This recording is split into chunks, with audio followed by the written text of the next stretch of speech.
From humble beginnings to retail success. Childhood in the western countryside of Vietnam.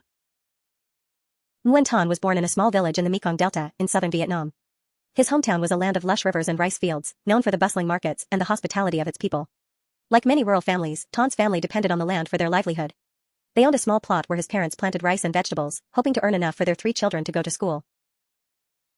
Growing up, Thanh was aware of his family's struggles.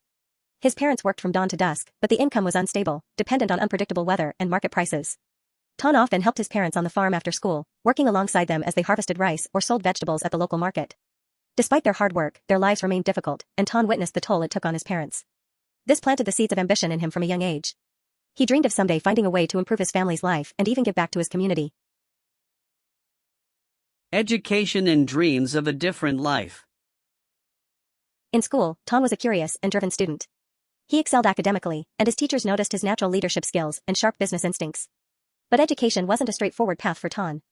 Many times, his family couldn't afford his school fees, and he'd have to miss classes to work. But Thanh was determined to continue. Every evening, after helping his parents, he would study by candlelight, promising himself a better future. When Thanh turned 18, he graduated from high school. But he knew that attending university was beyond his family's means. Rather than feel defeated, he decided to seek work in the nearest big city, Can Tho, with the hope of saving enough money to eventually start his own venture. The early years in retail.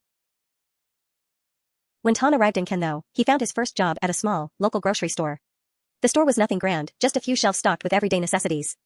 But to Thanh, this small store was an incredible opportunity. He was eager to learn everything he could about the retail business.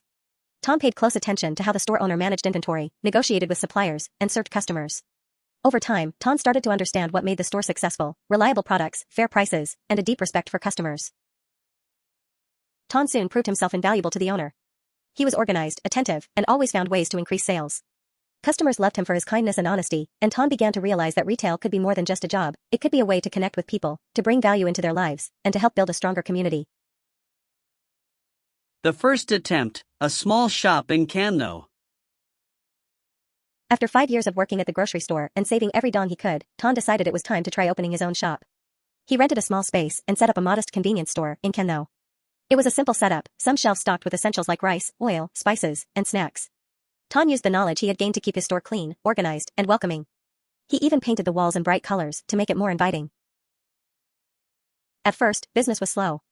Thanh's shop was small and competed with larger, more established stores nearby. But Thanh had an advantage: his personal touch. He remembered his customers' names, greeted them warmly, and even gave discounts to regulars.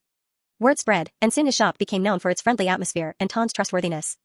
Customers would often share their struggles with Thanh, and he listened to them, remembering his own family's hardships back in the Mekong Delta. Despite his progress, Thanh faced many challenges. As a new business owner, he had to manage everything from balancing the budget to handling late suppliers. The long hours were exhausting, and he barely had time for himself. Some months, he barely broke even. But Thanh's commitment to serving his community and improving his business kept him going. Expanding the business. After a few years, Thanh's store had gained enough popularity that he started thinking about expansion. He decided to open another branch in a different part of the city. This decision was a significant risk. Thanh had saved up just enough to expand, but he knew that if it didn't succeed, he could lose everything he had worked for. To reduce costs, Thanh did most of the setup himself, from arranging shelves to painting the walls. He hired a few employees to help run the new store, carefully selecting people who shared his values of integrity and customer care. Thanh trained them personally, teaching them the importance of treating every customer like family. The second store was even more successful than the first. Thanh's reputation for honesty and quality spread throughout Can Tho. Customers would come from neighboring districts just to shop at his store. Encouraged by his success, Thanh continued to expand, opening new stores across the region. Challenges along the way. As Thanh's business grew, so did the challenges. With each new store, he had to manage more employees, negotiate better prices with suppliers, and ensure that quality was consistent across all locations. Thanh was determined to keep his business grounded in his core values, but as the business scaled, maintaining personal relationships with customers became harder. He also faced competition from larger retail chains that had more resources and brand recognition. Many of these chains tried to lure Thanh's customers with flashy promotions and discounts. But Thanh's customers stayed loyal. They appreciated Thanh's transparency and knew that he would never compromise on quality. However, during a difficult economic downturn, Thanh's business was hit hard. Sales dropped, and Thanh faced pressure from suppliers demanding payment. He had to make tough decisions, including cutting back on inventory and reducing his own salary to support his employees. Ton took on side consulting jobs, advising other small businesses, just to keep his stores afloat. His resilience and dedication during this period earned him even more respect from his employees and customers. Diversifying and modernizing. After overcoming the economic downturn, Ton realized that he needed to diversify and modernize his business to survive in the long term. He began researching online retail and e-commerce trends, recognizing that many people were shifting to online shopping. Ton decided to set up an online store and offer delivery services, which was a revolutionary move for a local business in the Mekong Delta at that time. He hired a small team of young, tech-savvy employees to build the e-commerce platform. Initially, he was unsure if the older generation would adapt to online shopping, but he believed it was worth a try. To his surprise, the response was positive, especially among younger customers who appreciated the convenience. As his business continued to evolve, Ton started importing specialty goods that were hard to find in local markets. His stores began offering a unique mix of local and imported products, which helped him stand out from competitors. Ton even arranged for cooking demonstrations and tastings at his stores, turning them into a gathering place for the community. Giving back to his hometown. Ton never forgot his roots. With his business thriving, he began supporting his hometown. He donated funds to improve the village school, provided scholarships for underprivileged students, and helped build better roads to improve transportation for local farmers. Ton also organized free business workshops for aspiring young entrepreneurs in his village, hoping to inspire others to pursue their dreams. In one memorable project, Ton worked with local farmers to source organic produce for his stores. He created a program to pay them fair prices, helping them break free from exploitative middlemen. This initiative not only improved the lives of many farmers, but also provided Ton's customers with fresh, quality products directly from the Mekong Delta. Recognition and legacy. Over the years, Ton's story gained national attention. He was invited to speak at business conferences and was featured in newspapers as a model of integrity and success in Vietnam's retail industry.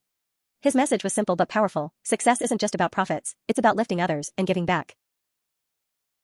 Ton's dedication inspired many young people to consider careers in retail, showing them that it's possible to create meaningful change through entrepreneurship.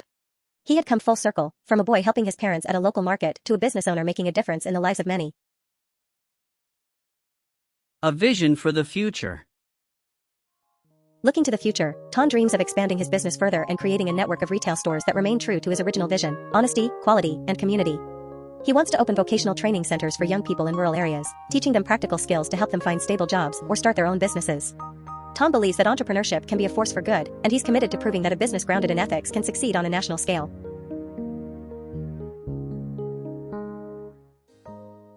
Wen Ton's journey from a humble village in the Mekong Delta to a celebrated retail entrepreneur is a story of resilience, innovation, and compassion.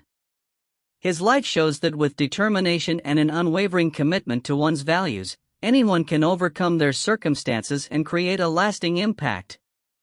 Ton's legacy is not just in the success of his business but in the lives he's touched and the inspiration he's become for generations to come. When you listen to this and you feel like you can hear what I read more clearly, it means your listening ability is improving very quickly. Please save the video or subscribe to the channel so you can listen again next time. I wish I could see you develop yourself every day.